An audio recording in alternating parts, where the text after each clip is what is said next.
Hello friends, you are welcome in PUP video classes. Here we are going to discuss on the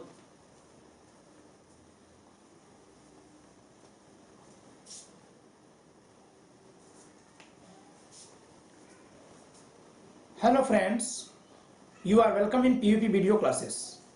I am Pankaj Kumar Tripathi, going to discuss the co-partner's right, etc. Though it had been classified under the heading of Hindu Succession Act, but nothing in that which throws light on the co-partner's rights.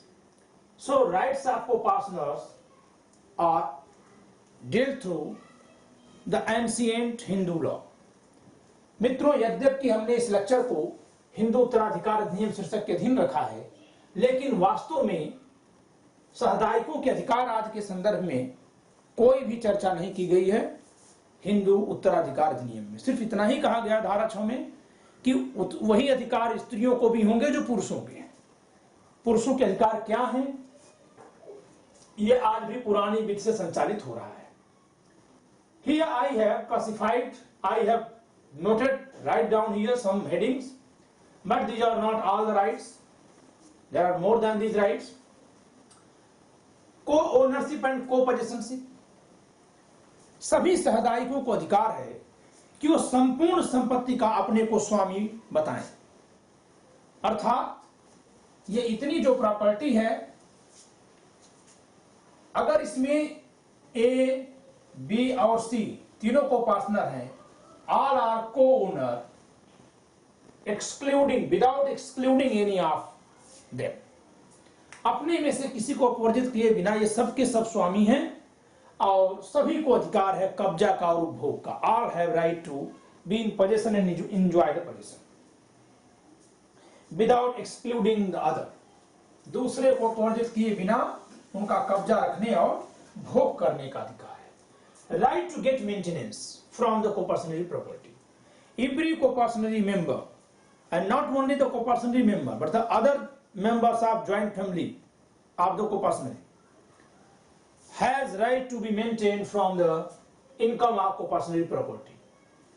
ठीक है, जितने भी सहदायिक की है अथवा जो अन्य सदस्य हैं, जैसे परिवार में विवाहित महिलाएं और सन 2005 के संशोधन से पहले पुत्रियां, ठीक है, यानी स्त्री वंशज, इन सभी को सहदायिक की संपत्ति से भरण पोषण पाने का अधिकार है, उसकी आय से और यदि कम पड़े तो बेचकर भी। Right to partition. Every co-partner has right to get apart her share from the other co-partners. हर एक सहदायिक को अधिकार है कि वो जब चाहे तब अपने हिस्से को अलग करा सकता है. And right to alienation. Every co-partner has right to alienate his share without partition. बिना विभाजन के भी अपनी संपत्ति को अंतरित करने का अधिकार. But here, if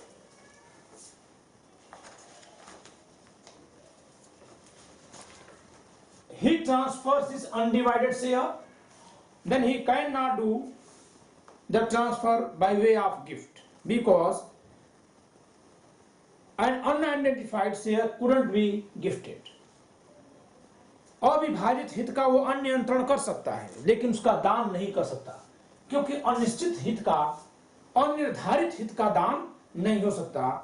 It has been held by Supreme Court in the case of Thamma Venkat Subamma versus Thamma Sammo, 1987 Supreme Court.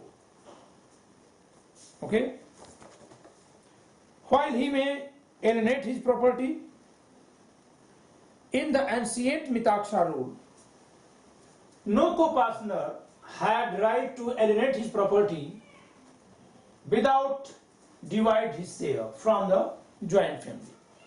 But right now it is a right available to all the co-partners, and even any of the co-partner can make a will under provisions of section 30 of Hindu Succession Act.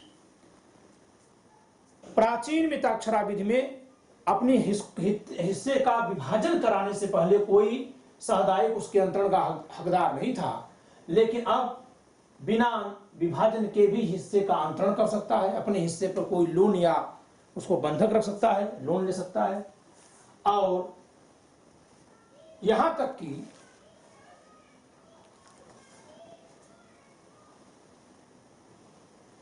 वह अपने हिस्से की वसीयत भी कर सकता है। ठीक है,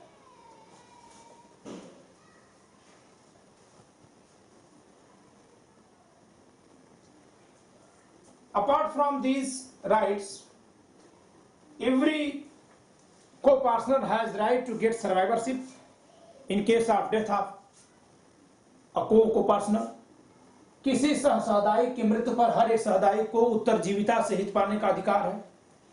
What we have discussed earlier in 8th lecture, in 8th lecture, 8वें लेक्चर में हम लोगों ने चर्चा की थी कि पहले सहदायिकों में संपत्ति बटेगी, फिर जो पर्सनल प्रॉपर्टी होगी वो जाएगी उत्तराधिकार में। तो उत्तरजीविता के नियम के अनुसार वो संपत्ति पा सकता है, उत्तरजीविता पाने का अधिकार है।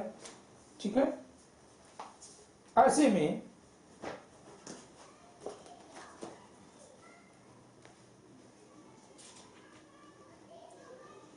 इसके अलावा उसके पास हिसाब का लेखा जोखा मांगने का अधिकार है। Every co-person has right to get account of income and expenses of co-personal property. Okay, every co-person has right to make a demand for partition. ठीक है, उसको विभाजन का अधिकार है।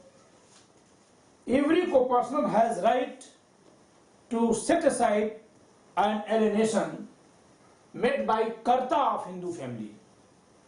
It means when Karta transfers share of co-personal property in the capacity of Karta, then he doesn't transfer his own share in the co-personal, but he transfers the share of all the members. Then such kind of alienation could be set aside by any of the co-partner on certain grounds. Okay, if the transfer has not been made for any of the three objects, for welfare of family, for any legal necessity, or for payment of any family debt. Okay, कोई भी सहदायिक यदि कर्ता ने किसी संपत्ति का अंतरण कर दिया है, कर्ता का मतलब जो परिवार का मुखिया है, कर्ता अगर परिवार के भलाई के लिए या विधिक आवश्यकताओं के लिए या परिवार पर ऋण जो है उनके भुगतान के लिए, विधिक आवश्यकता में क्या है, कोई धार्मिक समारोह करना जो कि परिवार में किया जाना है, किसी बेटी का विवाह करना, किसी मृतक का अंतिम संस्कार करना, परिवार के किसी अन्य सदस्य का विवाह करना, तो इस प्रकार के जो खर्च होते हैं उन्हें विधिक आवश्यकता में रखा जाता है। तो ऐसे किसी आवश्यकता के बिना ही यदि कर्ता ने संपत्ति को अंतरित कर दिया है और कर्ता ने अपनी कर्ता की हैसियत में किया है, जब कर्ता अपनी कर्ता की हैसियत में संपत्ति अंतरित करता है तो सभी की संपत्ति अंतरित मान ली जाती है, और जब वो निजी हैसियत में करेगा तो उसकी अपनी अंतरित होगी। तो यदि कर्ता ने अपनी कर्ता की हैसियत में सभी की संपत्तियों को अंतरित कर दिया है, तो ऐसे में कोई भी सहदायिक ऐसे अंतरण को इस आधार पर शून्य करा सकता है कि किया गया अंतरण न तो परिवार के लाभ के लिए था, न ही किसी विधिक आवश्यकता के लिए था, और न ही परिवार पर पहले से भारित किसी ऋण के भुगतान के लिए था। यदि ऐसा वह साबित कर देता है तो कर्ता की हैसियत में कर्ता द्वारा किया गया अंतरण शून्य हो जाएगा। इस प्रकार हर एक सहदायिक को कर्ता के द्वारा संपत्ति के किए गए अंतरण को शून्य कराने का भी अधिकार है। ठीक है,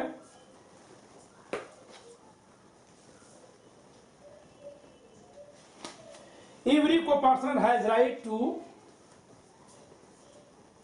abandon his own share. हर एक सहदायिक को यह भी अधिकार है कि वो अपना हिस्सा छोड़ दे। ठीक है, ये तो हर जगह होता है, जो भी अधिकार आप छोड़ सकते हैं। Okay, so we have discussed all the possible rights of co-partners. So enjoy the lecture.